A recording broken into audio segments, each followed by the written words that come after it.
I wasn't ready. I was totally not ready. Okay. Where were we? We were on part 23.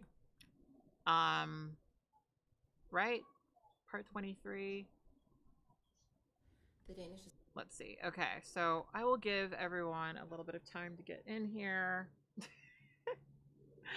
um, so fun fact, I should also be streaming on Instagram now. Um, in theory,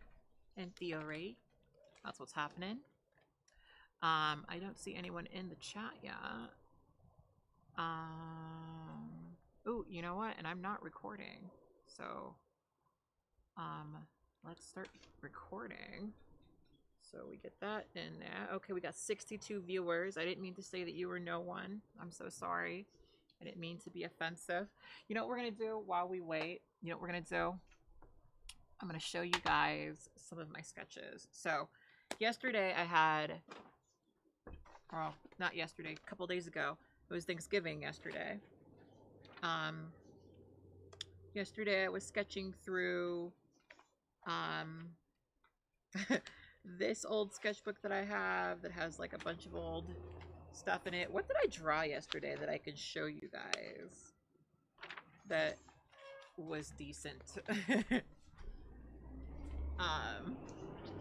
Actually, no, I'll show you what I sketched at Thanksgiving. Because that's actually the most recent thing I made. And this is just while people are getting in here. But okay, wait, let's see. First of all, if you guys are here, chat so I can see that you guys are here, because I can't tell yet on my end what's what. Oh, holy shit. Do I have to like... Okay. Let me check all of my sites. I literally just opened up my computer and started going right where we left off. Literally just picked up right where we left off. Ooh, but I do see that I am live on YouTube. Okay. And I've got 77 people watching me on YouTube. Okay, but none of y'all are commenting, no? Ooh. But is that because there is no chat? Because I don't see a chat. Maybe that's why. Oh, weird. Why can't I? Oh, you know what? How weird. I can't see the chat either. Okay, I see people commenting now, though, but they're not YouTube people. Okay, but I will give context. So, this is a story that we're watching. It's a several part series about this woman who was deceived by a Danish man. It's called Danish Deception. It's been, oh, here we are. Here are all the comments. It's called Danish Deception. It is a journey, and some people were frustrated. The sound is kind of low. Well, you know, okay. Part of the problem is I've got my mic so far away from me. Okay. Can you guys hear me better now? Can you guys hear me better now? Probably, I imagine. It looks like I'm coming up fairly loud. But yeah, I have to just remind myself that because I'm much louder.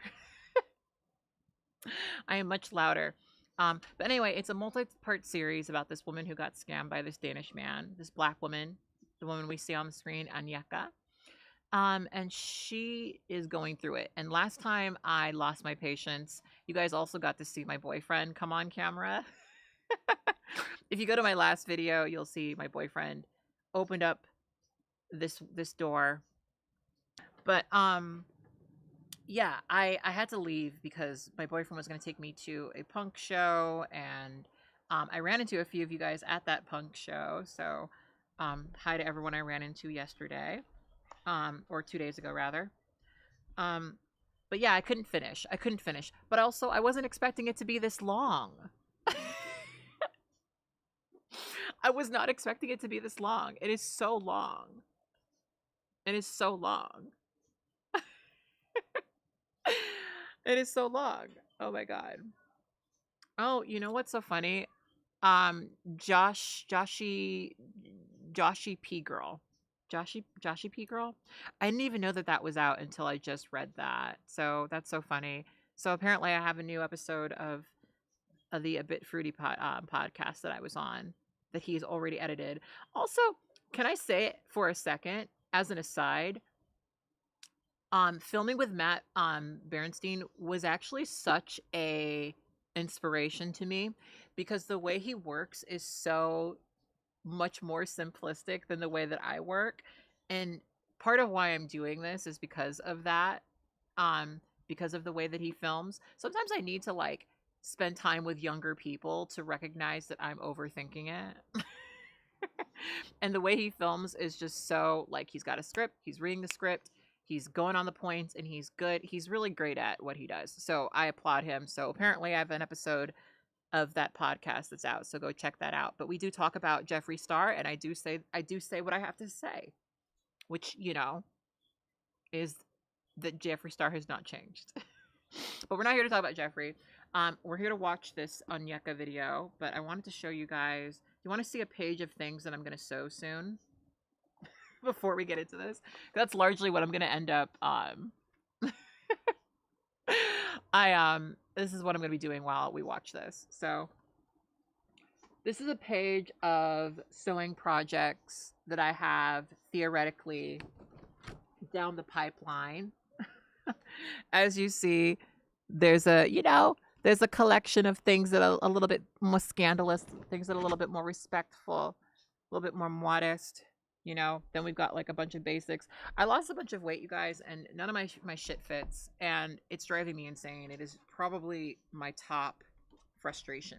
So I will be sitting here doing a bit of sketching and listening to this as we go, and maybe I'll show you guys some of my sketches throughout. But anyway, I've decided, do I want to go back because I skipped over once? I read some of the comments and someone was saying that it was frustrating that I skipped over some things.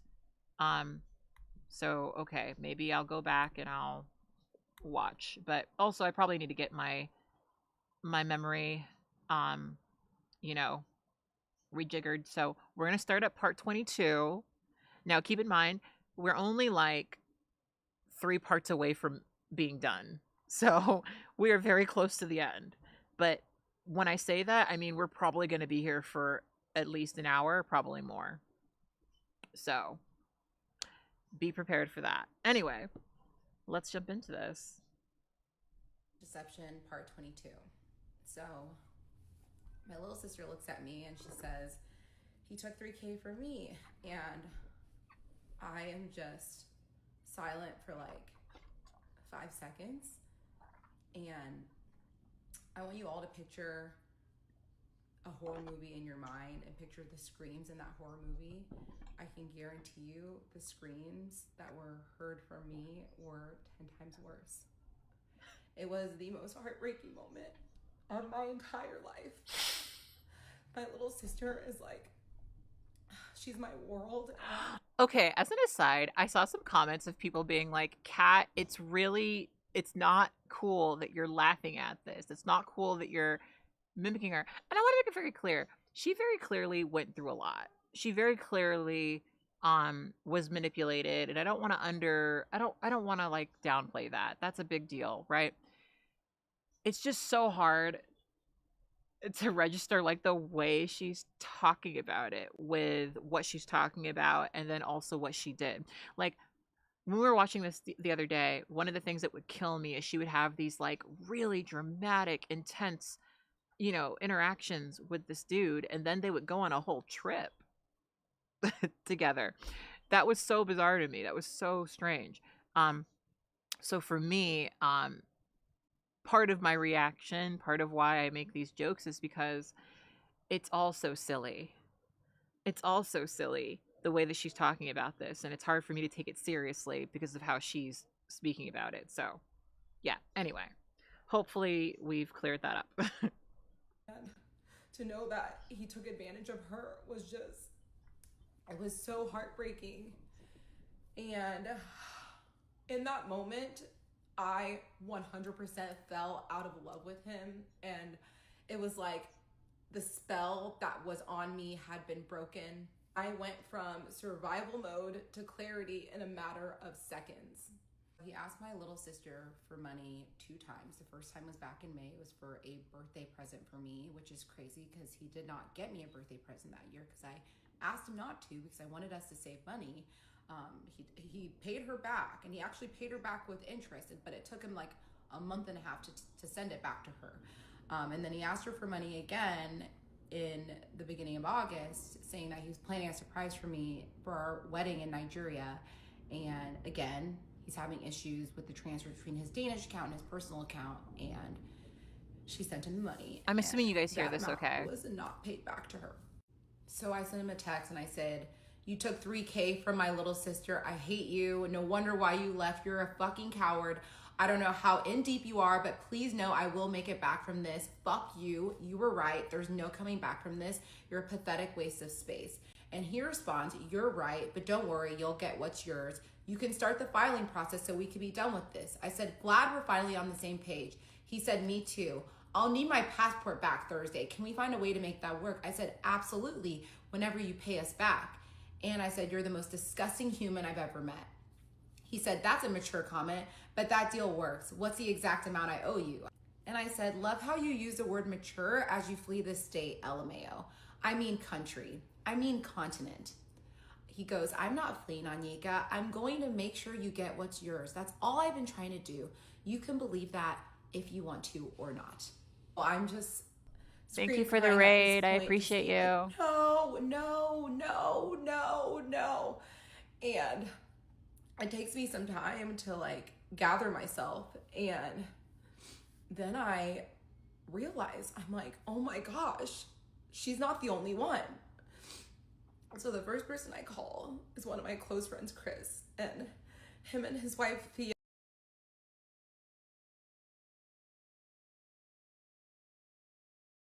Yeah, they're pregnant with their first kid and they're buying their first house. Obviously, money's tight. And I called him and I said, "Did you give money to my ex?" And he goes, "Yeah, I did." And then I just start scream crying on the phone. And then I tell him everything that's happening. And it was so heartbreaking because like I had to tell people these things, and then I would be so emotional, so wrecked, and then I would gather myself, and then I would realize that there's another person I have to call. So after I called Chris, I called my friend Rob and asked him, "Did you loan money to my ex?" And he said, "Yes, I did." And again, I'm scream crying. He borrowed money from Rob 2 times. The first time he said that he was buying an Aston Martin DB9, and he was trying to shuffle funds between his Danish account and his American account. It was taking a while. That amount of money was paid back, and then he came back and asked money from Chris and Rob and said that he was trying to surprise me with this super rare Rolex. And he was trying to surprise me with it for the wedding, and the store just got it, and he didn't think they were going to get it again before the wedding. And so that's how he got money.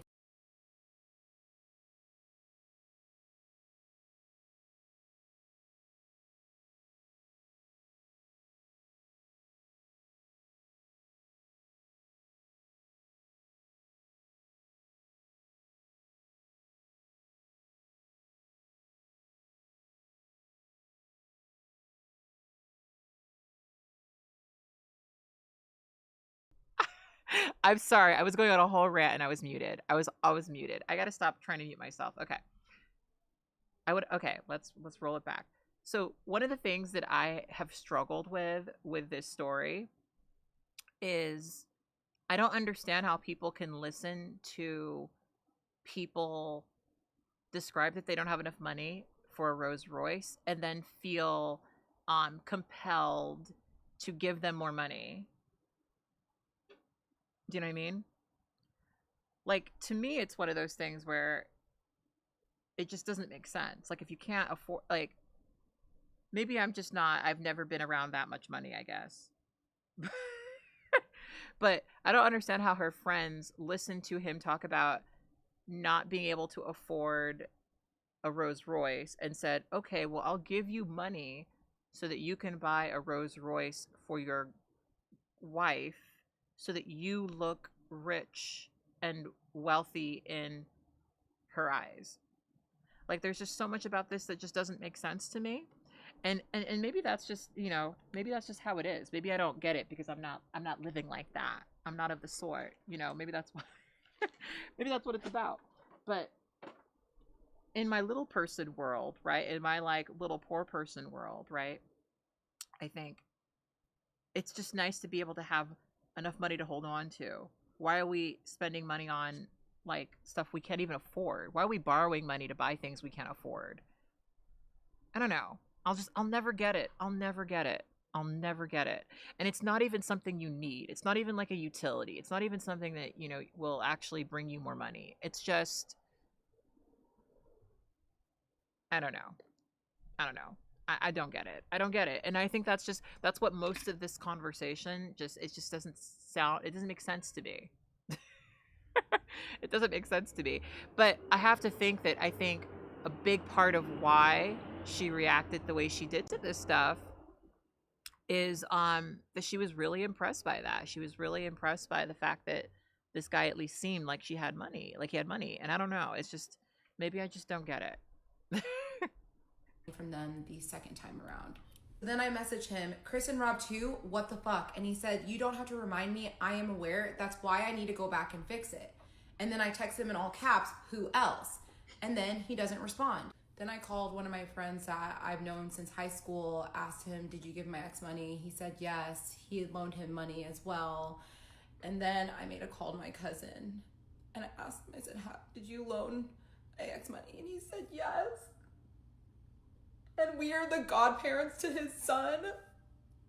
And that one was like so heartbreaking because I was in total shock at this point. I was so hurt. I was so angry and I did not know what to do. At that point, I'm like, I need to contact his family right now. So I call his little sister and it's like 11 p.m. in Denmark, but I did not care. I called her, she answered, and I tell her everything. And I'm hysterically crying and she's just in shock. And her fiance goes to his mom's house, picks his mom up, brings her to their home, and then they call me again, and now the three of them are there and I tell them everything again and we're all just crying, like all of us. And I don't even know what to say. And they were like, we knew he had a problem 10 years ago and he went into treatment and he got better, and like we never knew that he was still doing this. And I was so angry because I felt like I deserved to know this when I met them. Like, I feel like they should have told me this right away. And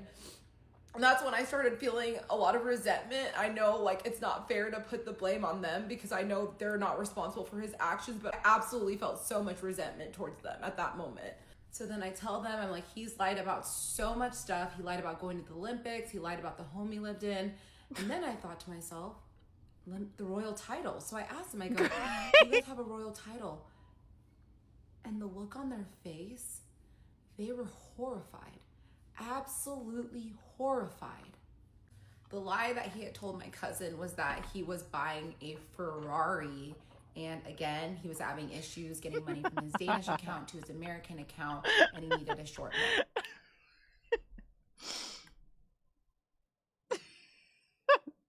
I'm sorry. It's killing me. It's killing me. This is a lot. This is a lot. This is a lot. Like, this is so much. Like, I'm the sort of person who feels weird like staying at someone's house for too long. Going in their refrigerator without asking them about it. Like, using the wrong linens. It's crazy to me how much he was able to do and how people were just like falling for it. And I really do think it's because, they probably had the same like hypnotism over them that she did when she met him, right? Like I said in my last broadcast that one of the very common things people are saying about this story is that they don't think that he would have been able to get away with it as much if if the guy was like a black dude, right? Because I think the only reason they were able to buy into this idea that he was an Olympian who had a royal title, who had all this money, all this other shit, is because he's a blonde white man. Like, that's it. Nothing else about him would have given you the impression, you know? Um, but I don't know, man. That's all I keep thinking about when I listen to this. It's like, how did so, like, I would be suspicious of someone who would ask me for money like that. I would be. I really would be. A Ferrari. Then I texted, you took money from my cousin too. I'm so sick to my stomach. I wish I never fucking met you. And he goes, Anyeka, I understand. I don't need these reminders. And then I said in all caps, tell me who else. I said, be honest for once in your fucking life so I can finish making these calls. And also, I'm sure that this all happened, but the way she's telling this story is very like she wants her own show kind of vibes. You know, like the one thing I didn't talk about in the last broadcast is Risa Tisa actually had a really intriguing story and like a personality that resonated with a lot of people for a reason, right? And one of the things that Risa Tisa had in her video that she does not have is this sense of self-awareness. You know, we listened to 22 parts of this story, and in the vast majority of those parts, she is worshiping this guy basically and talking about how amazing he is, how much money he has, how many trips they went. Oh, we're in Monaco, we were, you know, all this other shit, right? But like um we're supposed to hear this and feel like you know, feel sorry for you. And I do feel bad for her. I think she was abused in a very particular way. I think that she was manipulated in a very particular way. But the way she presented this story makes it really hard to empathize with. Makes it really, really hard. I'm glad that she's sharing this story. I will be looking at this stuff up a bit later, but there have actually been apparently a few people who have come out and said, oh, he scammed me too. So it's a good thing that she came forward and told this story. But I feel like she's telling it in a very specific way. And it's not a way that's making, put it this way, the Risa Tisa comparisons are not warranted, in my opinion. I've made. So over the course of the evening, a lot of people came over, like my cousin, his wife, my sisters were there, a bunch of my friends, and I was just crying. I just really just needed to be around my people while all of this was coming to light and all of this was unfolding. And so it was really rough, but I went to bed that night. My little sister did spend the night with me. And the next morning, I decided I'm going to go on my Instagram and I'm going to unblock his ex-girlfriend and I'm going to reach out to her. So I unblock her and I send her a message. I go, hi, I've finally seen his true colors. I don't know how to understand the depth of what I'm going through. And she responded almost instantaneously. It was like, Anyeka, my heart goes out to you. I'm so sorry. There were so many times I wanted to reach out to you, but I felt like he was filling your mind with lies and you weren't going to believe anything that I said. And so I told her, I said, you know, don't blame yourself, but like, I'm having a really hard time understanding the depth of what I'm going through. Are you available to have a quick conversation? And she said, absolutely, we can have a conversation. So at that point, I'm obviously experiencing so much darkness. I'm waiting for the ex to call me and I just need to find some light in my life. So I call my cousin's wife and I ask her, can I come over? Can I just spend some time with my godson? And she said, of course. So I go over to her house and I pick him up and I just hold him and I'm just like crying and I'm telling him he's 1 year old, so he doesn't understand what's going on. But I'm just saying, I'm so sorry because like your godfather is an evil, evil monster. And I'm just now finding this out. And I just felt so bad for him that like one day he's going to learn that this man was his godfather at one point. So I'm at my cousin's house waiting for the ex to call me and I just need to just start reaching out to every single person that's ever encountered him. And that was really, really difficult because a lot of these people are also my friends. And so I'm devastating them because everyone loved him. Everyone truly loved him. Everyone trusted him. So I find another friend that he owed $10,000 to. One of my coworkers that I used to work with, she told me that her husband gave him $10,000 to. The lies were, it was a variety of different lies. One person, he said that he was investing in a plot of land. Another person, he said that he was buying a car. The same lie about how his Danish account and his personal account aren't, like, it's not, he's having issues transferring money in between. And let me make something very, very clear. Every single person that he took money from, he told them explicitly not to tell me. And it's in text and it's in the receipts. He said, do not tell her, it's a surprise. I'm getting this car as a surprise. I'm getting this watch for her as a surprise. I'm buying this land as a surprise. It was all a surprise to me, which makes me so, so sick. So I'm on my phone. Again, I'm still waiting for the ex to call me. And I look down and I have a text from his older sister. And she said, Anyeka, can you please call me? Oh my God. I want to talk to you. So dramatic. And you will continue on in part 23. Fuck yeah. All right, here we go. Danish deception, part 23. So at this point, I am feeling all the emotions. I'm feeling so much sadness. I'm feeling deep anger. I'm feeling so heartbroken. I'm feeling a little bit of relief because now I know. There's not a question in my mind on who this person is and what he's done. Like, I know exactly who he is. But the feeling that was taking over me completely, as you guys can imagine, is shame. I felt so ashamed. I felt like I didn't recognize the person that I had been for the past 3 years. And when you fall out of love with a psycho narcissist, it's disorienting and empowering at the same time. And it's almost like walking out of a dark room and experiencing sunlight that you never knew ever So dramatic.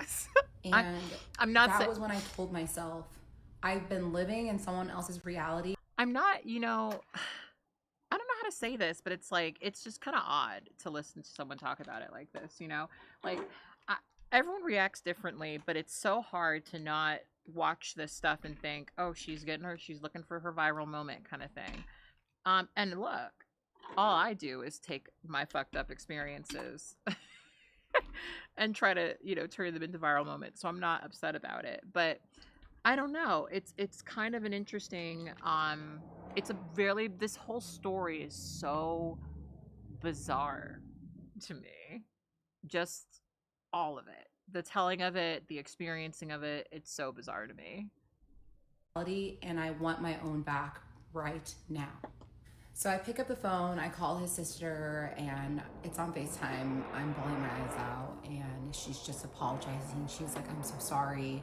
She said, I felt as though he was living above his means, and this is always a sign, but when he's gambling and stealing from people, and I wanted to have a conversation with you, but I didn't know if you were going to believe me. And he had told the whole family that he had told you about his gambling addiction and about everything in his past. And I told her, I said that wasn't the case. And she said, well, yeah, his addiction got really, really bad about 10 years ago. He owed money to some really dangerous people. They actually threw a brick through his parents' window. And they chased his friend through the streets with a knife. And she's a police officer, so she wanted to protect him. So she actually went and met with these like dangerous loan sharks and figured out a payment plan for them. And then my ex got a job in China, and then he moved to Shanghai and didn't pay anyone back. And he owed money to his parents. He owed money to tons of people. I did not know any of this. I just knew he owed money to his best friend at the time, and obviously crypto. So I thought these were like small, obviously not small, it's a large amount of money, but I thought these were isolated incidents. I didn't know that this was a pattern. And she was like, once he moved to China, he was there for like 6 months, and then I started receiving messages from people in China. So he was conning people in China as well. So we are now at 3 continents. And I will say that one of the things that's come out since this story has been published is that there are several women in Asia who have also been scammed by him. So there's that. I have in North America, Europe, and Asia. And I'm just completely mind blown. I said, well, how in the world did it get this bad? And she said, well, he got treatment about 10 years ago. And the specialists and the therapists and the counselors at this facility, they told the family that he had the worst gambling addiction that they had seen in their careers. And his family said nothing to me.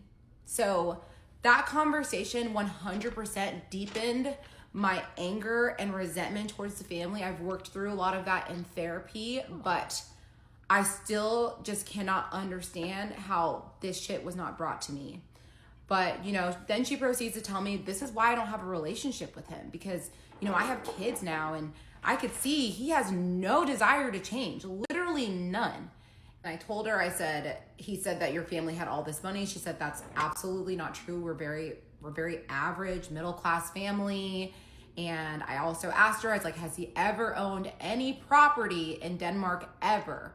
And she said he has never owned a single piece of property. See, but here's the part that I don't understand. Like, I'm not saying that this isn't a valid reason to be upset, but how did you not get that sense when they were doing all of this stuff when his father wasn't doing well? Like, how did you get the sense that he was a royal just based on that part of the story alone?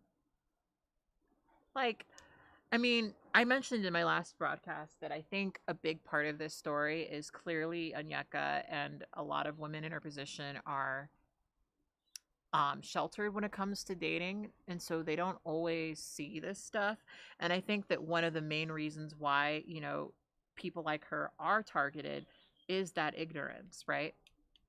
And I do think that to some degree this guy probably understood that she would chase after him in a certain way because of the difference, right? There's a lot of conversation happening right now on TikTok about this story in relation to some of his Chinese victims, because this is what a lot of Chinese women talk about on TikTok. Apparently, there are a lot of Chinese women, especially in China, who really do get overly excited about the idea of being in a relationship with a white man. So it's something worth acknowledging that I think he probably was aware of at least the way that minority women look at him and would see a relationship with him as more valuable, because so much of this does not make sense when you think of people within your own background. I know just from the Chinese women that I grew up with that a man asking for money like this would not be seen favorably. So you have to wonder why he was able to get that far, Property in Denmark in his life. So I get off the phone with his sister, and then his ex is now available. So I call her and she answers, and I say hi, and she's very, very nice. And she just says, I'm so sorry for what you're going through. I know how devastating it is. And she said, do you want to start or do you want me to start? And I said, I would love to hear about your experience and understand what you went through. And she started it off saying, okay, well, we were together for 7 years. And I was like, 7 years? He told me 4. So the first sentence that she said was already a lie that he told. And she said he stole money from me, he stole money from my parents, he stole money from my friends. And there's actually a colleague of my dad's that he took money from. I shook at everything I was hearing. Obviously, it was her dog. That dog was hers. It was never his dog. She also told me that the godson of the plumber was never his godson. So that was also a lie. Obviously, he never invested in that plumbing business. That was all stupid, all lies. And I asked her, I was like, 7 years is a long time. Like, what pushed you to finally leave? She's like, I just realized he wasn't going to change. And, for a while I knew I should have left him, but I felt like I was just in deep sunk cost fallacy. I feel that too. And then I asked her, I was like, when did you guys break up? They broke up on December 23rd of 2022. So do y'all remember that story about his dad being sick in the hospital and him getting in a fight with his sister and the back surgery and all the bullshit, it was all a lie. He was living with her. They broke up. She left him 4 months after we started dating. At this point, guys, I was numb. Like, I couldn't even say this man cheated on me. He cheated on her. I was the other woman. And I was so numb to the cheating. I didn't even, like, it was just like, okay, let's add something else to the list. I don't even think I cried. I was just like, well, but what's next? Let's see. And it truly felt like for that 24 hours, I was living the same nightmare over and over and over Okay, and over again. so the chat doesn't see this, or so I see it in the chat. Someone's literally telling this story like she still wants to get back together with him, and that's what I'm talking about, right? Like the way she talks about him, and it's not to say that I don't understand why she's saying it like this, but the way she talks about him, it does feel like she wants to just get back with him. Like if some of this story went differently, she would still be with him. Mind you, we're talking about someone who went on several trips with him, knowing that he owed her tens of thousands of dollars, you know? And maybe at some point we'll look at some of the social media videos of them together. I think we should, since that'll be a good way to end this. But like, you can see in these videos, like how excited she looks to be next to this dude, right? And I'm not saying that, like, obviously a big part of that wasn't love, but you have to think about that in the context of this is a person who asked asked her for a bunch of projecting, you know? Like, it's a lot. Like, if a man asked me for money and didn't pay me back almost immediately, this is a thing I end up going through with Edward every once in a while, because sometimes I will, I'll give him some money to do certain things. He pays it back immediately because he doesn't like being in debt to me at all. Like, I like men who don't feel comfortable asking me for money. I do. I do. Not in like a, I need help and I'm not going to ask sort of way, but like they're not comfortable watching me financially. I really do. I really do. I think it means a lot when a man's like, okay, and that's just what you're supposed to do, you know? But then she was also making a lot of bad decisions, but who knows, maybe Point, I'm like, it is time to fight. On day one, and I actually had 2 meetings with the divorce attorneys while all of this was unfolding. So I truly felt like I was fighting for my life. And at the same time, I'm still reaching out to different people that have met him to see if they've given him money. And so I leave my cousin's house, I go back to my house, and I'm with my cousin's wife and my sister and one of my friends. And at that point, I'm like, it is time for me to call my parents. And I was so nervous because I'm like, my parents at this time didn't even know that I was married. So now I have to tell them all these things. On top of that, I have to tell them that I'm legally married. And so I get home. I'm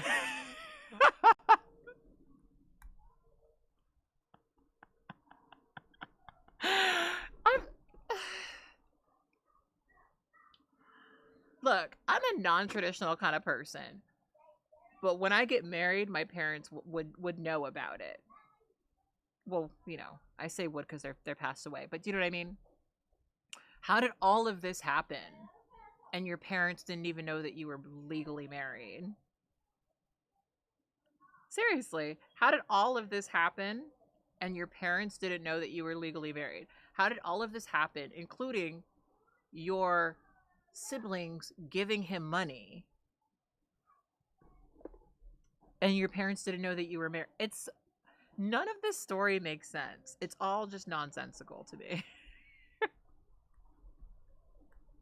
I call my dad and I'm telling him, hey, I need to talk to you. He's like, what's going on? I go, he's not coming back. And I proceed to tell him about the addiction, the money, everything. And then I ask my dad, I go, but please tell me he didn't take money from you. Of course And your my dad said goes, that. don't worry about that right now.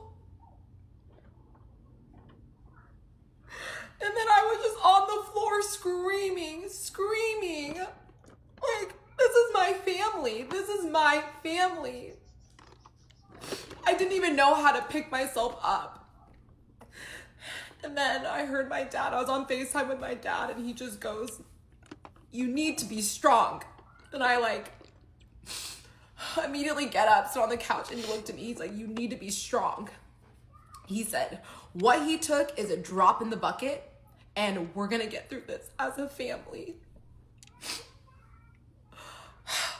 And that was just, you guys, I have the best parents in the world. So then my mom comes home from work, and I talk to her on the phone. My dad had already told her, and I pick up the phone and I'm FaceTiming her too. And I'm like, Mom, I'm so sorry. And she goes, why are you sorry? You have no reason to be sorry. She goes, everyone that knows you knows your heart. And I love you. You're my daughter. And we're going to make it out of this stronger than ever.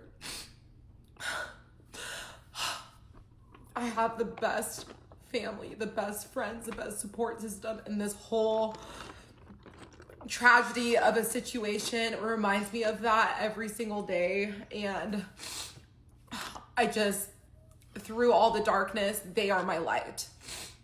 So I'm on the phone with my mom, just talking to her about everything. And then this name pops in my head.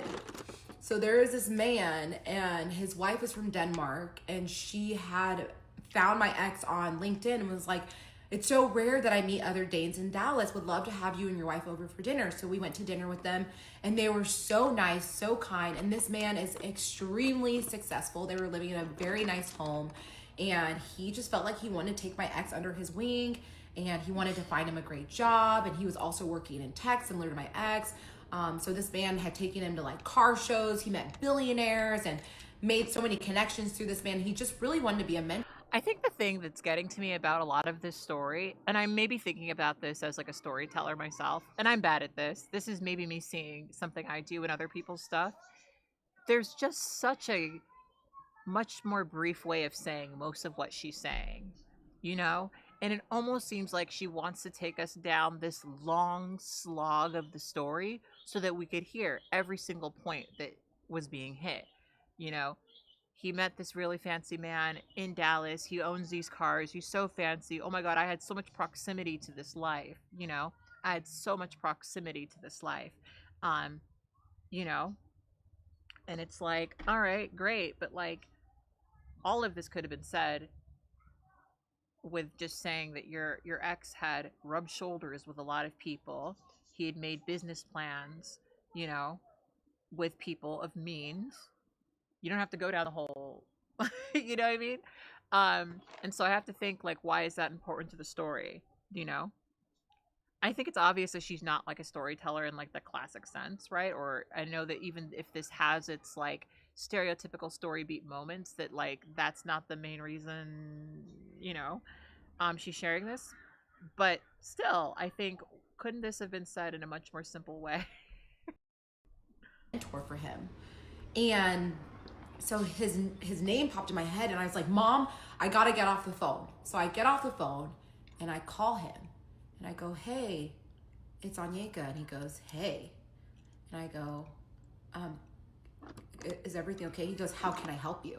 And I go, did my ex take money from you? And he says, that motherfucker took $30,000 from me. And I was just so shook. I dropped to the floor. Another victim, and this man was just trying to help him. That's all he was guilty of, was trying to help him. And so I asked him, I go, how did he get all this money from you? And he said, well, he told me he was investing in this land. He was building a quadruplex, and he had to rerun the water lines, and he was looking for investors. He said they had 10 to 15 business meetings before this man gave my ex a dime. And he said, listen, Anyeka, I'm a man that's found a lot of success in my life. I have $1.5 million worth of cars. I have $500,000 worth of watches. This man had to work hard to pull one over on me. He said, I have loaded guns in every single room in my house. I didn't know if this man was a part of a group. And I asked him, I go, why didn't you bring this up to me? He goes, well, Anyeka, you're Nigerian. Like, that's a scamming capital of the world. I didn't know if you were in on it. And I'm that's dead. when the irony hit me. I'm dead. I'm Not he Nigerian, said and I'm that. a proud Nigerian. I tell people it's my biggest flex. But the country's not perfect. We have our strengths, we have our weaknesses. But one of our weaknesses is that there's a ton of scammers. Versus Denmark, who's considered to be this prestigious, wealthy, happy country.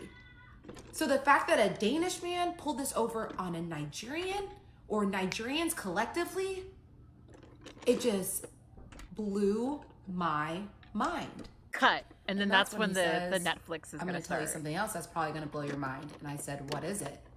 And we will continue on in part 24. Here we go. The Danish Deception, part 24. So I'm on the phone with his mentor friend, former friend, and he tells me, well, you want to know what else is going to blow your mind? And I said, sure, tell me. He goes, I actually filed a lawsuit against him. And I said, you did what? He said, I filed a lawsuit against him and I served him via courier. And I was like, wait, what? He had filed a lawsuit 3 months prior.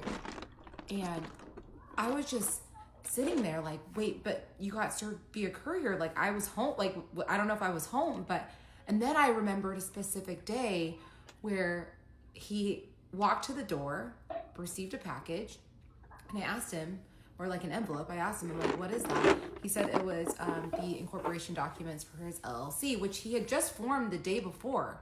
And so I was like, damn, that was fast. He said, oh, I expedited them.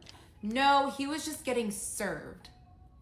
On top of that, before the mentor friend would give him any money, he wanted to get some collateral. So my ex, what does he do? He gives him the Rolex watches as collateral, which turn out to be fake. Duh. So him taking that $50,000 watch to the village, yeah, he quite literally did not have anything to lose. The absolute worst part was that this man had just lost his job 4 days prior to getting conned, and his... Mind you, this is a thing people are pointing out.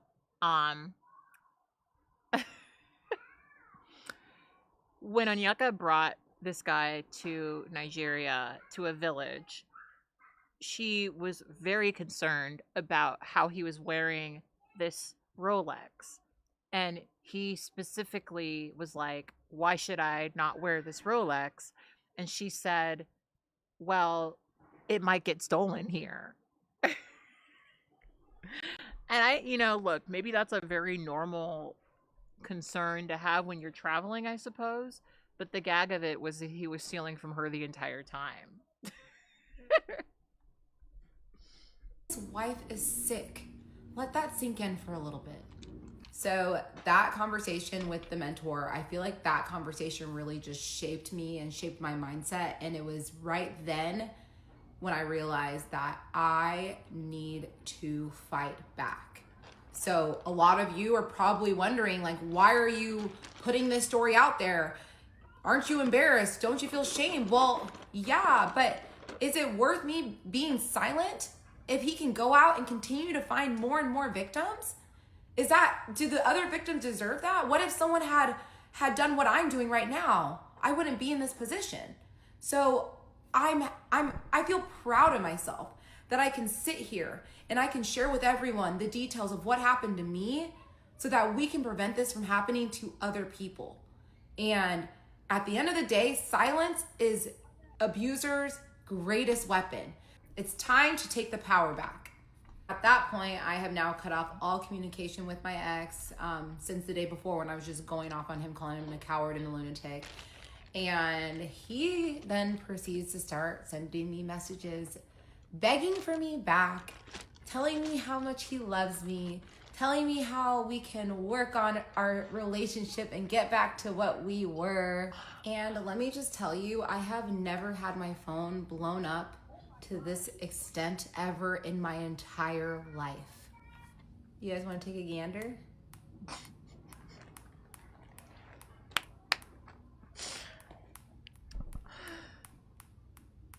And it was hilarious because you could tell that so many of his messages came from ChatGPT. And I could tell, like, it was so easy to tell. And obviously, you guys don't need to see all the messages, but I will do you guys a solid and I will read you my favorite one. Nothing makes sense without you.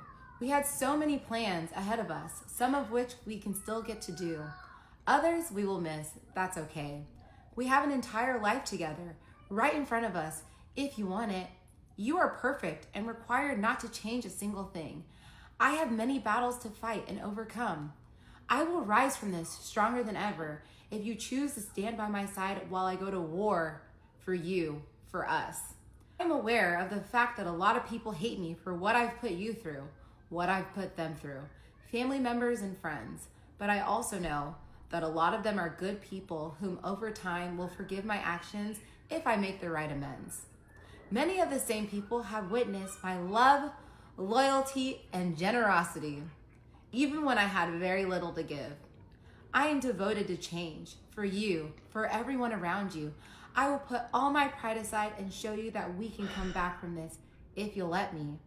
You might think I sound crazy, delusional to think I stand a chance. I am crazy, crazy in love with you. I'll go through extreme lengths to show you that. And y'all, he ended every single message with this one part. I love you. I will always love you with all of my heart. I'll go to the end of the world for you. An actual psychopath.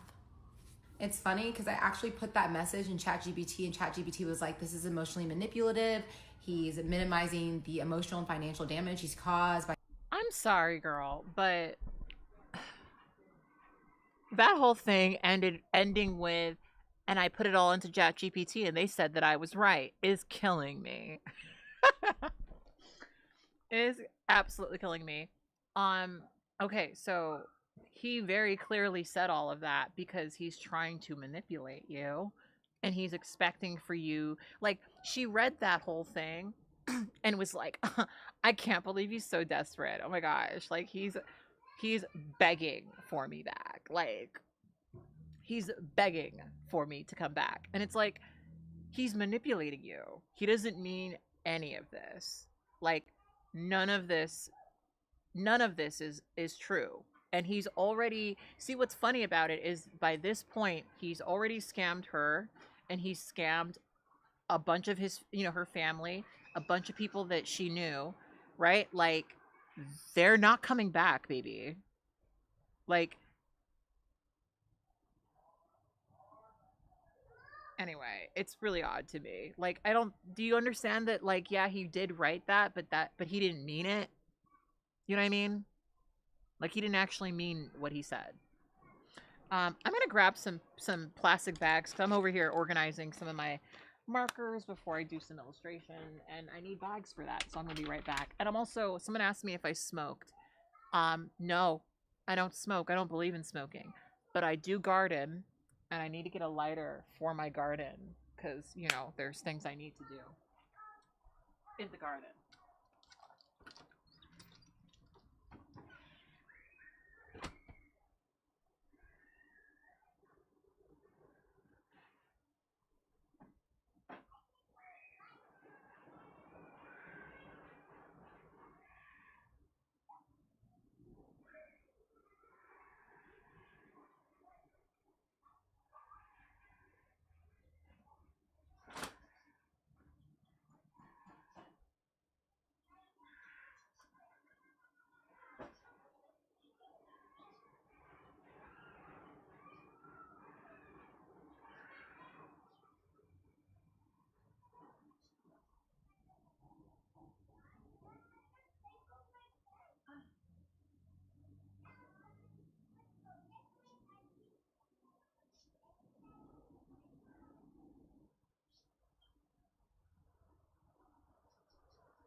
There's like a lighter right behind me. I don't think it works though.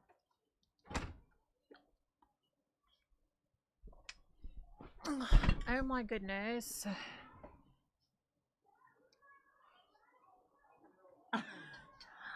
I don't know what you guys are talking about. Oh my god.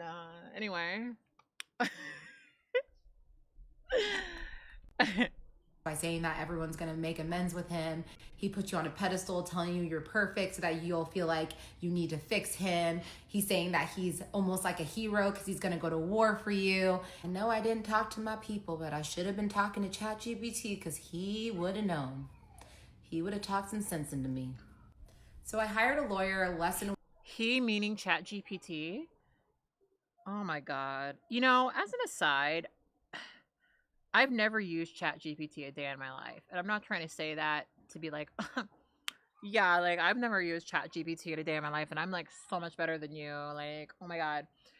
But this is such an interesting case, right? You've got a person who's very obviously being scammed, who was like, you know what? I can't tell. So what I'm going to do is feed ChatGPT all of my text messages from both me and this dude that I'm talking to so I could get it to tell me the most obvious thing ever. People think that ChatGPT is like it's the true unbiased source. That's not how that works. We don't actually have AI. AI as an idea is just it's a sales pitch. We have generative models that approximate and scan a lot of available information, but it's not actually thinking. It's not actually developing. It's not actually creating. That's why it hallucinates, right? So it's so sad to me that there's like a class of people who have lost all sense of um you know common sense, and they've decided that instead of thinking for themselves, they'd like to give it all up to AI. It's sad. It's very sad because very soon there's going to be a class of people who scroll and a class of people who think. And unfortunately, I think people who are cozying up to AI are a bit too eager to join the scrolling class. Um, Glad that she learned this lesson from this, but like, you didn't need to give him all of that money, listen to so many people tell you that he scammed you, or he scammed them rather, all for you to reach the conclusion that this guy is being manipulative. That was obvious, like, and you could have asked a friend. You know what I mean? It's sad to me that people are like, oh yeah, ChatGPT told me. It's like you really could have just asked a friend, you know. A week after everything went down, he was referred to me by one of my friends. You know who you are. Thank you again. And my lawyer was a wonderful, he was so good. We were able to file the petition, file for divorce. And he said, listen, it might be easier to make this thing just go quickly if we can just get him to sign. And it worked out so well because I live in Texas, which is a separate property state. So my house, which I purchased before I met him, was my home for the taking, and he could not have any piece of it. And I had not put his name on the deed. I was about to, but I didn't. Thank you, God. Obviously, my car was mine. So really, he couldn't take anything from me, which made me very, very happy. So we filed the petition, and I didn't hear from my ex for quite some time. And I'm sitting in a therapy session, and I get a text from him after not hearing from him for about a week. And he's basically saying that, he still loves me and he really wants me back, but he also really needs his passport and his green card back. And he said, just so you know, it's illegal to hold on to someone's passport and green card. And I was Yeah, like, it is. you want to talk to me about legality? Just And give then him he his said, passport, girl. talk to me, text me back. He goes, file a lawsuit. See, this is the part that also doesn't make sense to me. So you're holding on to his passport so he can't go away, right? And I understand why you're doing that. Like, I understand, like, emotionally why you're doing that. But while you do that, you have to also admit to yourself that you want him to stay around. That you are not actually over this man. And I think the thing to think about, too, I didn't mention this because I didn't know this, but she's having this conversation describing something that very recently happened. She very recently got this divorce. I'm talking, it's been a couple of months. You know what I mean? So she's a lot of this is coming from a point of freshness for her. This is not something that happened a year ago that she's got a bunch of distance from. She hasn't like sat with this and really like self-reflected and like come to an understanding point. Like, no, this just happened. This just happened. And you're holding on to this passport, and then you're talking about how terrible this guy is, but then you're holding on to this passport. You don't want to give it back to him because, he's a scammer. But then why don't you just give him the passport, girl, and let him go? Like, I need my money first. Like, I get that. But you're not going to get your money by holding on to the passport. Like, that's like, I understand like how maybe in an interpersonal relationship that may seem like a reasonable set of things to do, but that is not legal. Like that's what human traffickers do, by the way. Like this is clearly not something that you should be doing. And I wouldn't break the law just because he broke the law. You know what I mean? Like, I would try to get as far away from criminality as possible. Personally, that's just me, though. That's just me. That's just me. I don't know. Do with me or work with me, and I'm like, you want to talk to me about lawsuits? And so I reached out to my lawyer. I'm like, hey, what's going on with the docs? Like, you think it's gonna be happening soon? And he was working so fast. Him and his associate were working so quick. And he said, actually, I think I'm gonna have them done this week.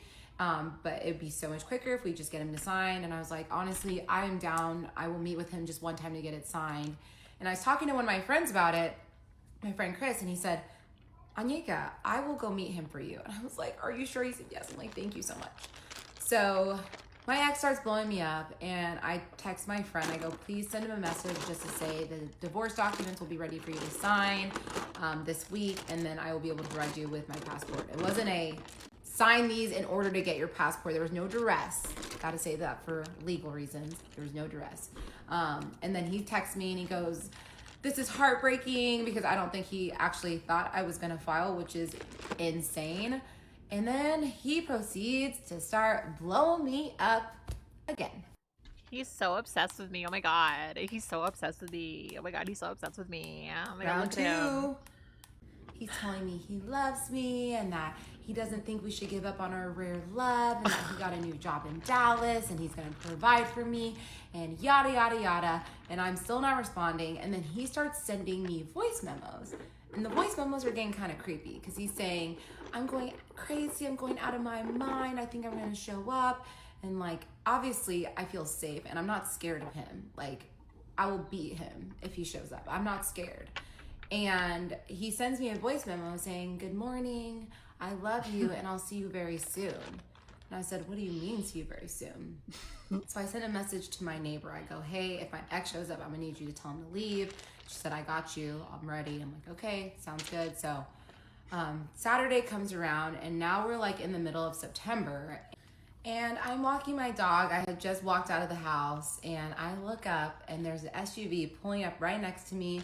And I look up, and there's my ex. And we will continue on in part 25.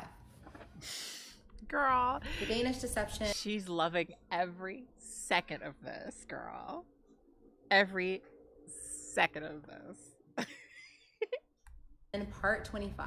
So I look up, I see him, and we make eye contact, and there's one split second where he looks at me, and then he says, hey babe, can we talk? And then I proceeded to scream bloody murder. And when I say scream bloody murder, I mean people are stopping on the road and they think I'm about to get kidnapped. Bloody murder. And, well, I can demonstrate it for you. Get the fuck away from me! Fuck yes! Fuck yeah! Get the fuck away from me! I'm sorry, guys, I had to do that because I needed you guys to understand what I meant. But, like, times that volume by, like, 100. I was screaming bloody murder. And then he speeds off and drives away. And then he texted me, okay, I get it. I love you. That's all. I won't do that again. My heart is bleeding, and I don't understand that you want to give up on love. But if that's your decision, so be it. Goodbye, babe. She said, it was always just love. Even me coming by. And then I sent him a text because, I've been ignoring him for weeks now. So I was like, maybe I need to just send him a message so he knows how I really feel. And this is the last message I have ever sent him. Do not ever show up to my home again. I do not want to see you. I do not want to be with you. I do not love you anymore. Nothing you can say or do will ever change that. You make me sick. Someone capable of the evil you've committed on my life and the lives of so many is not capable of redemption. This divorce is happening whether you want it to or not. And then in all caps, leave me the fuck alone. And all he responded was, I understand now. So that was obviously a very traumatic experience for me. I immediately drove to my friend Priscilla's house and I was just crying and shaking because I just could not believe I was in person with him, like that I had seen him in person. It was just, I was shaken, but I also felt good because I always kind of wondered, like, what if he does pull up? Like, how am I gonna feel? And it was just anger, just hot rage. So I'm good with that. Later on that night, it was my really good friend Nicole's birthday party, and something you guys should know is for that month, I was completely depressed. I barely got out of bed. I tried to stay active, but it was really bad. I just laid in my bed and watched Criminal Minds for like a month straight. And this was actually my first time going back out into society for this birthday dinner. And we go to this restaurant, and let me tell you, it was a traumatic day, but I was like, I will cut off my right arm before I miss this birthday dinner because this friend, Nicole, she has been there for me tremendously, and I love her so much. I would not miss this dinner for the world. And so we go to dinner, have a great dinner. Afterwards, we were grabbing drinks at a cocktail bar, having fun. It's like about to close. It's like 1:30, but it closes at 2. But around 1:30, I was feeling a little bit tired. So I was like, I'm gonna go home. And so I go home, and the next morning I go to church, and I get a text from Nicole, and she said, can you call me after you get done with church? And I said, of course. So I get home, and then I call her, and she's like, hey. And I was like, what's up? And she's like, I just, and I'm like, what, come out with it. And she's like, oh, and I was like, why don't you just come over? She's like, okay, I'll come over. So she comes over, and I'm like, I'm wondering what she needs to tell me that's so like uncomfortable. She can't tell me over the phone. She walks into my house. She sits down and she looks at me and she says, I saw your ex last night. And I was like, I was with you till 1:30. Where did you see him? She was like, my building. And she lives in a building that is residences and a hotel and like restaurants and a cocktail bar. There's a lot of people in this establishment, and she was getting home because she lives in the residences, and she saw my ex with a woman that, let me just say, based on the way she was described to me, I would think she was a street hooker, 100%. And it was also kind of communicated to me that she might be like a 1 out of 10. And my ex was with her. Yeah. And she wasn't even hot. She was ugly too. Cash out of the ATM at 2:15 in the morning. So, you know, we all have our guesses on what that could have been. So she tells me, and I'm like, okay, so cool. He's hanging out with prostitutes in public. Love that. And yeah, at this point, I had not announced our breakup. And you guys know I did a post telling people we weren't together. This was like before that. And so at that point, I felt so disrespected because, you know, people know me in Dallas, and they're gonna see him with a hooker, and it's just so disrespectful to me. And I'm like, after everything you've done, like, you're still going, I'm so dead. I can't, girl. You need to get off. You need to get off of here. It's not making sense. So your friend saw this girl, and she wasn't even hot. She wasn't even hot. Like, in comparison to me, she was like, you know, a 1, right? And also she kind of looked like she was a sex worker, you know, like she was ugly, and like she didn't really like, you know, like, I don't like, no offense to her or whatever, but like she wasn't attractive and she looked cheap, you know. And like the thing is, I run Dallas, and you can't be on the streets in Dallas and not think about my reputation. And what's crazy is you're out here, this fine ass white man who is just cavorting with streetwalkers, ladies of the night, so to speak. I don't know what the right term is, you know. Um, but like, I'm just saying, you couldn't have picked someone better. You couldn't have picked someone more attractive like me. I mean, I know you scam me and my family, but like, you shouldn't be out in public with other women. Unironically, I feel like that is literally the monologue happening in her head. I really do. I really do. Um, I'm not gonna say that there aren't people that would have probably, you know. I mean, obviously, it got back to her, so it's not like, you know, she isn't saying something that's kind of true. But why do you care, girl? Why do you care? Shouldn't it be a good thing that he's out there with an ugly woman in Dallas? That, you know, like, isn't that a good thing? Like, shouldn't it, as a person who doesn't like this man, as a person who wants this man to be punished for what he did to you, like, wouldn't it be a good thing that he's out there, you know, making himself look bad? Why would you care? Why do you care? It's because you are still stuck on this dude. You know, you're still stuck on this dude. You know, I remember when I broke up with my ex, and I had like a whole season of people that were constantly running information about him to me. And I'll say this, there were definitely times where I felt a lot of what she's feeling, right? Where I was like, I'm over it, but I wasn't. You know, where like people would bring stuff to me and I would care because I was in love with this man, right? Um, but the thing is, once you really don't care, like someone bringing that information to you is not even a thing to react to. Good for him. Good for him. You know, good for him. He's out there. He's moved on. He can leave me alone. He can stop sending me messages about how he's in love with me. You know what I mean? Like, again, this is the guy who scammed you. Like, your reaction to this should not be, well, at least she was ugly. It should be, I want to make sure that that woman doesn't get scammed, which I guess is what she's doing with this series. But do you know what I mean? Why does it matter to you that she looks like a sex worker and wasn't very cute? Very odd. Very odd. Still not finished. And so I send a message to his sister just saying that I'm absolutely disgusted with him. So I tell her everything, and my friend actually got photographs of this man holding her jacket. Like, she got the photos. And she asked me, Why? are you comfortable with me reaching out to him and letting him know? I said, absolutely, I don't care. Why? So she reaches out to him, and then he sends me a text and says, I was not buying sex last night.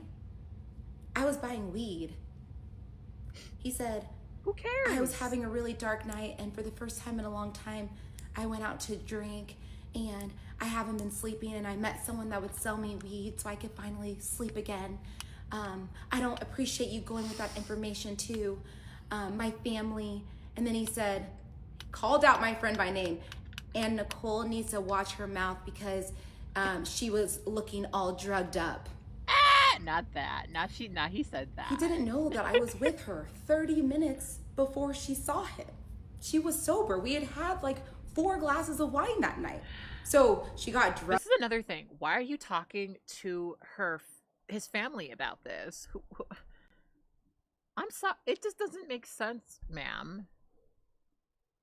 It doesn't make sense. It does. Some people are in the comments are saying that it sounds like she's stalking. Yeah. Yeah, that's kind of what this gives a little bit, low key. Like, why are you following him again? Like, what exactly is going on? Drugged within 30 minutes. Oh, and she was also able to take 15 pictures of you holding the prostitute's jacket. Mind you, he's also texting another one of our friends, Rob, one of the other victims that he used to be good friends with, saying, I can't believe Anyeka would ever think I'd be with a prostitute. That girl was actually a doctor. And he also sends a screenshot of the receipt of his withdrawal, and it was $40. And I'm thinking there's 3 different options. Number 1, he saw my friend and he was like, let me take out a small withdrawal so I have something to back up my lie. And he clearly saw her because he called her out by name. Number 2, he was conning the prostitute, and he said, hey, I only have $40 right now, but I'll pay you back the rest. Something with his Danish account, bullshit, I don't know. And number 3, the prostitute was $40. Could be any of those three options. So obviously I was hurt by the situation, but it just, at this point, I'm not even surprised because this man is crazy. I allowed myself to shed one tear and then I was like, I'm done. And the following week, my friend Chris met up with him and he signed the divorce papers and had no problem with anything that I put in there. And that was the greatest day. And my divorce was officially finalized on November 4th of 2025. So I'm happy and I'm excited to move on. And I'll have a little conclusion video at the end of this, but I just wanted to say thank you to all of you for being here and letting me bare my soul to you guys. This has been the most difficult thing I have ever done in my life. And y'all's support means the world to me. And I just wanted to say thank you. And I hope you guys enjoyed the Danish deception. Girl, I can't say I did. It was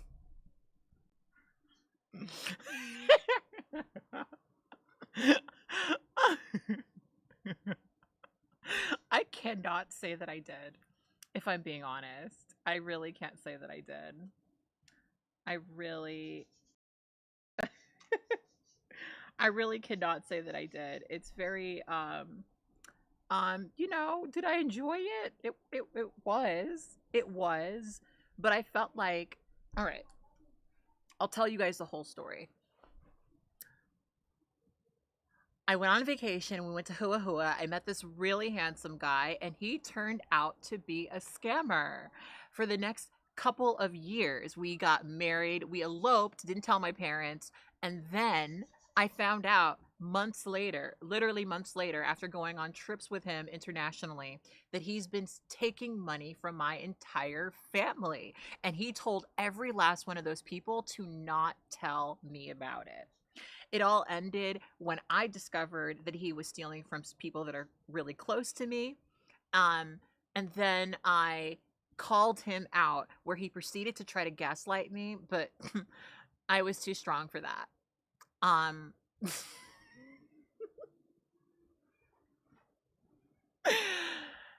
and you know what? If I could look back at it all, I would say, I was very taken by his eyes and his hair color. And that's really what got me. And if I could go back, I would tell myself to not be so taken by white men.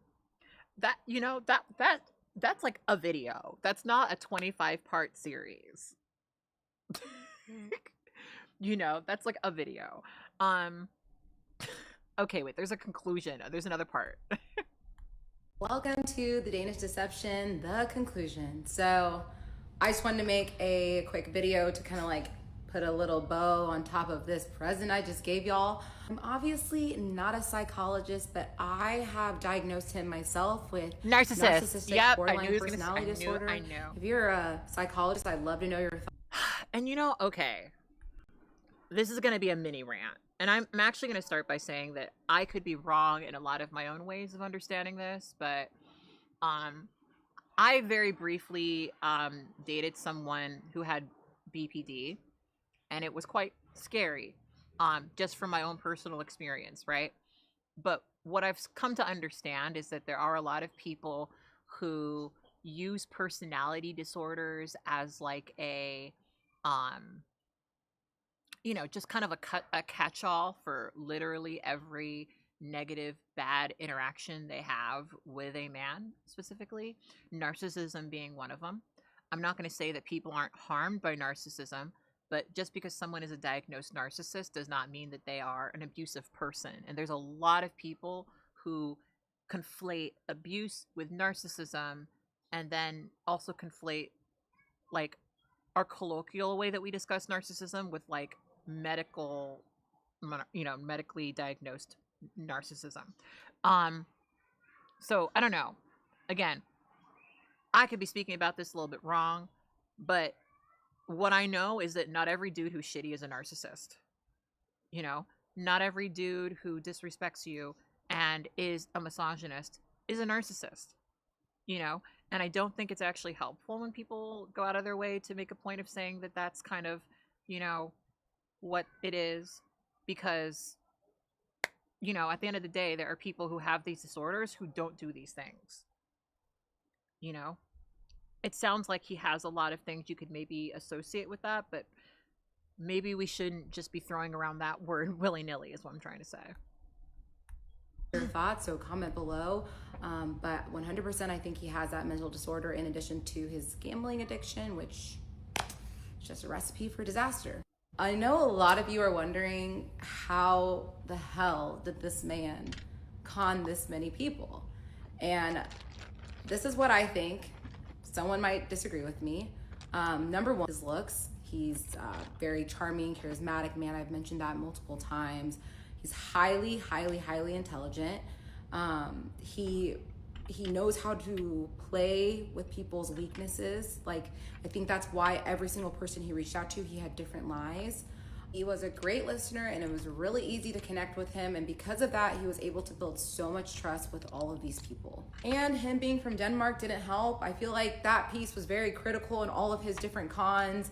I don't know how he conned people in Denmark. I'm sure he had some other way to do it, but yes, I have already received a lot of messages from people saying that my ex also conned them. I actually talked to a girl that dated him while he was with me and his ex. So now there's someone that was added into that mix. I also know that there's a group of people at a company he used to work with, and he conned tens of thousands of dollars from that company, and he actually ended up getting fired.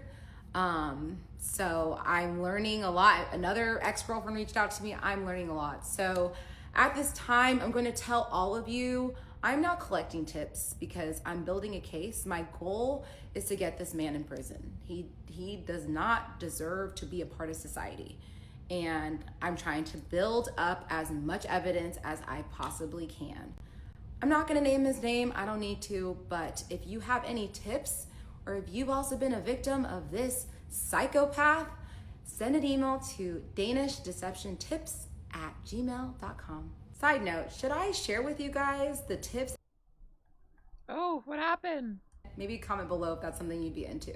And now that concludes the Danish Deception. Thank you and have a great night. Okay, well, thanks. Thank you. Oh, wait, there's more. Wait, there's more. Wait. I wanted to touch on the reasons why I decided to share my story. Obviously, I did touch on this in the introduction disclaimer video. The first reason being love is a powerful drug. Y'all, I watched Tinder Swindler and I watched Who the Fuck Did I Marry series, and I never thought I would fall victim to something like this. And now that it's happened, I'm deciding to work through it in therapy, give myself grace, give myself compassion. If you also fell victim to something like this, which let me tell you guys, I've already received thousands of messages of other victims. You are not alone, and do not let that shame eat you alive. Number two, I want to protect other people. Y'all, this man was a professional, international criminal con artist, and he will not stop. So I do not want to be complicit in him continuing to hurt other people. And obviously, I know that I'm gonna fall under scrutiny, and that's okay. I really don't care, but I'm just happy that I can do my part to protect other people. And I'm not just talking about other women, I'm talking about other women and men, because he got loaned money by lots of friends in the US and in Denmark.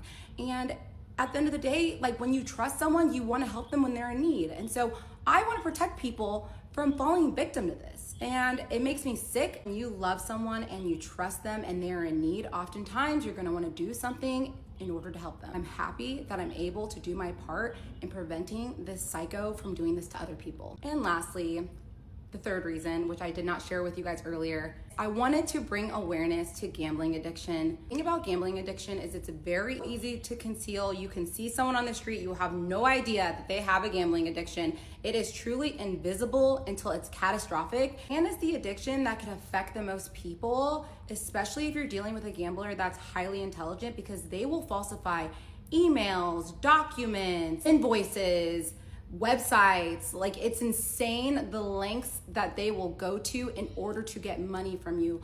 I know someone that got conned by my ex, and he produced documents with fingerprints on them. You can't make this up. So I want to bring awareness to it because it can cause so much damage. Again, these are the 3 main reasons why I decided to share my story, and I'm grateful that I could do my part in just helping other victims to prevent this from happening. And again, if you've gone through something similar, just know you're not alone. Okay, girl. I wanted to touch on... Okay, girl. Okay, so everyone's saying that his name is Martin Fredsgrad Anderson. Let's see if I can find this guy's videos. Now, I'm going to say that I think that the stream is about to get a little messy because I am now trying to do something outside of watching these videos. So I want to look up this guy because I just want for you guys to understand who we're talking about. Danish deception. Wait, let me see. Let's go to her page. Let's see. Maybe there'll be a good video. Let's see. No. Popular. Let's look at popular. Okay. Well, her most popular content is Danish deception related. Okay. Let's look it up. Martin Fredsgrad Andersen. Okay. Do you have a message for your very first 4th of July as a U.S. resident? Sure, if I can do it in Danish. You can do it in Danish. Okay, well, here we go. Til alle mine amerikanske... So, like, okay. The top comment on this video...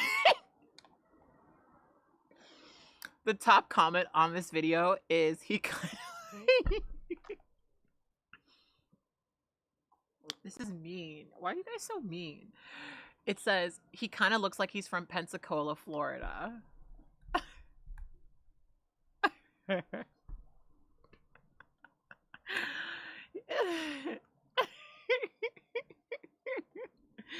And he does. And he does. You know, like, look, I'm not going to say that he's a bad looking guy. And like I've said, to me, he looks like, you know, the cutest guy at church. Maybe like the guitar player at church, maybe. No, not even. No, he's not playing guitar. He's not playing guitar. He's that youth pastor who may or may not have accusations against him. You know what I mean? Like, that's the look he gives to me. It's a fairly average looking white man. Not a bad looking guy, but not like I want to give you $30,000. Do you know? Let's keep watching though. Venner. Glædelig uafhængighedsdag. Det er en stor dag i dag. Husk på, at det er et privilegium at bo i et land med så mange muligheder, som jeg har her i USA. Jeg har været heldig at rejse til mange lande verden over og set lidt af hvert, og jeg er taknemmelig for at være her i USA. Og Someone said, if he's not cute, then most men are ugly. I have something really disappointing to share with you about men, unfortunately. No offense. No offense. I hope that no one took that offensively. It's okay if I say that after, right? Og alle de muligheder, der kommer med det. Jeg er taknemmelig for at være omgivet af mennesker, som jeg holder meget af, og som holder meget af mig. Så glædelig uafhængighedsdag. Peace. Look at the screen. That's mine. And that's what you're going to settle for. I'm gonna stick beside. I can't. Day after day, seems like I push against the clouds.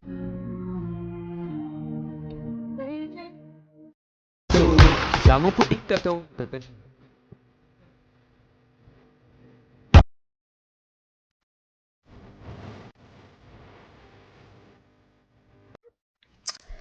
Girl, listen, I just need somebody to check what star sign the Danish deception lady is. Just so we know, and then we can keep like a very good close eye on our homegirls who are the same sign. But one thing I know for sure is that she ain't not. She's not an earth sign. Because Capricorns, Virgos, Tauruses, no, we're not playing that bullshit. Okay. All right. Okay. We ain't. We get it. We get it. We get it. Haha.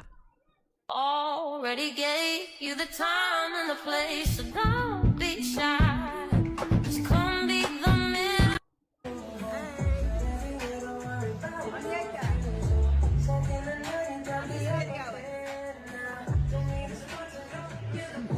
The thing about the Danish deception that I haven't seen anyone comment on yet is that she's lying. You can't tell me that in 2025. Oh, this is like a fake video. I believe in second chance, I won't be a dummy again. I'ma love you for who you is and not your money again. And the thing is, they made so much content. They made so much content like this, and apparently they like tagged like these interracial dating pages and stuff. Y'all, like, this is why I try not to bring my white men on the internet, because I can't deal with the way that social media reacts to these relationships, girl. Like, it's just too much. It's too much. She was so happy to take footage with this dude, and this dude was scamming her the entire time. The tinless window. So we have all. Another thing that's The Danish deception.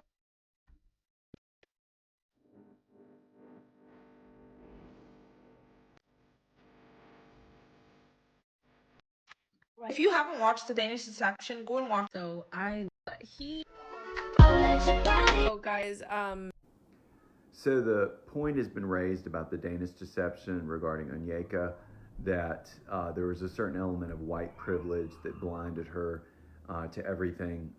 Then the basically the red flags that should have been seen, and I totally think that's the case. You know, I'm certainly aware of my white privilege. I don't even grasp how far it really. Thank you for sharing that with us. Thank you so much. I'm trying to find. Sorry, I'm trying to find more. Oh my god, people have made like these fake accounts pretending to be the dude. It's gonna be a big day of learning too. There's a sucker born every minute. We're gonna take him for all they got. And they were like, Some flowers. I guess, okay, I'll share this too. Do you know what drives me kind of insane? Like, people get together in these relationships and you can tell by how quickly they start making content that they're like mostly excited to just have a certain type of person next to them so they can make content, and like almost nothing else matters. And I have to be honest, like, it's very weird to me. I see relationships like this all the time where you can tell that some people are like dating each other, but like for the optics of it, you know? And it's so weird because to me, like, relationships should be more than that. That's actually part of why I don't like to have my boyfriends on my platform and stuff, because when I would bring my ex on here, he kind of enjoyed it a little bit too much. I'll be honest. He kind of enjoyed it a little bit too much in a way where, girl, I found out after the fact that there were some of my fans that were talking to him and stuff. You know, and I think that for most women who make content online, the moment they start to post videos and pictures of them with men, it's like when you know, it's when they start to suffer a little bit, you know.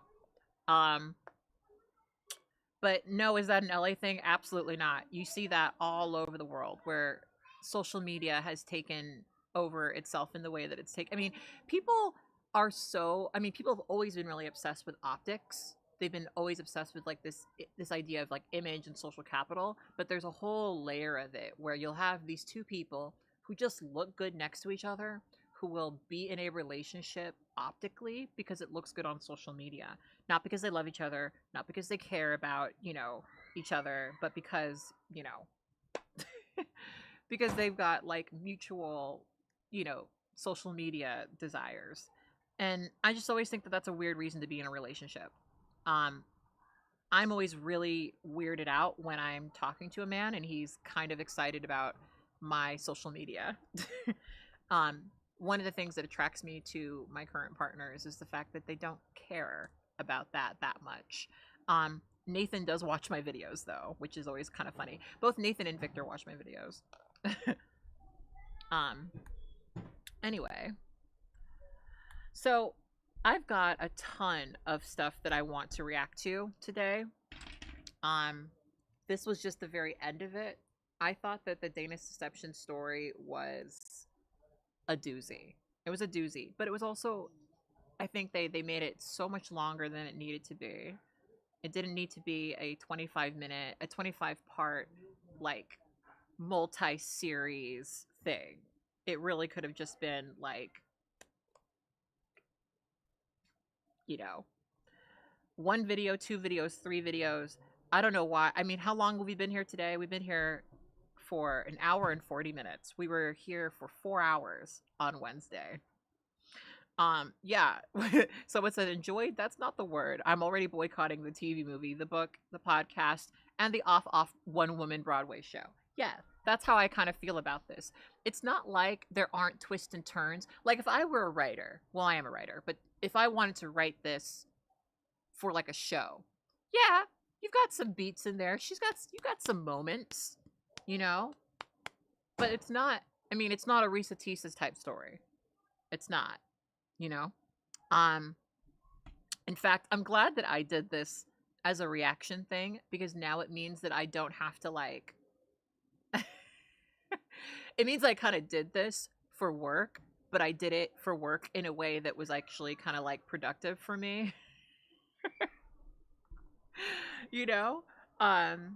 So I'm going to jump off of here, but I'm going to be jumping right back on here because I will be doing another series of reactions. Today we're going to also react to Kaylee Monroe and the various phone calls that she's doing to churches. And so yeah, that's going to be the next broadcast that I do. And like I said in my last one, the purpose of these videos for me is that I'm going to probably cut them down into other videos. I don't think I'm going to do that with this. I don't really think there's too much here. I think there are maybe some parts here that are probably good for content, but most of it's just kind of not. So I think I'll probably pull some of these parts.